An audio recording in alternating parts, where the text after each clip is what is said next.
मां अहिड़ी FIR नौदरे थाणे जे दाख़िल कराई आहे।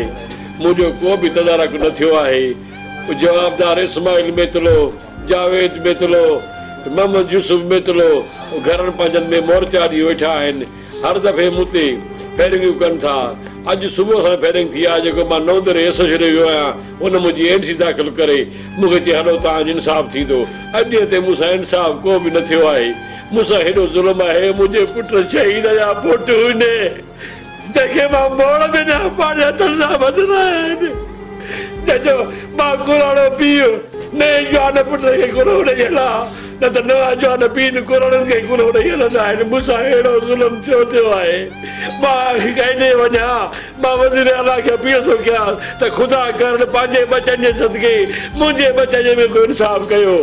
वज़ीर आला खे, गवर्नर सिंध खे, IG खे, SP पुलिस लड़काणो खे, DIG लड़काणो को ऐं अदलिया कोर्टनि खे बि मां अर्ज़ु थो कयां त मूंसां इंसाफ़ कयो।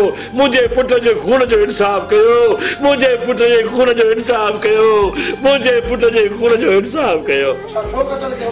बाबा दुश्मनी आहे। बाबा न मुंहिंजी मननि ते कब्ज़ो कई वेठो आहे। अञा ताईं उधाड़ियो न आहे। कराची सिया जा घुरबल आहिनि। हाणे हुनजो पुटु वहीद ताज़ो कराचीअ मां आज़ादु थी आयो आहे। जीअं अची वरी बिरोन जो क़तलु कयो आहे। उहो बिरो ई पाण इंटरव्यू ॾियण खे तयारु आहे।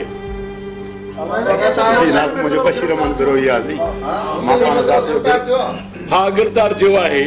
इन के समय आहे पर मेन जवाबदार उहे ॿिया आहिनि जेके भॻल आहिनि जंहिंजा FIR में नाला आहिनि धकल खयल आहिनि। उहे पंहिंजे घरनि में मोर्चा ॾी वेठा आहिनि। पुलिस को बि तदारक करण खां तयारु न आहे।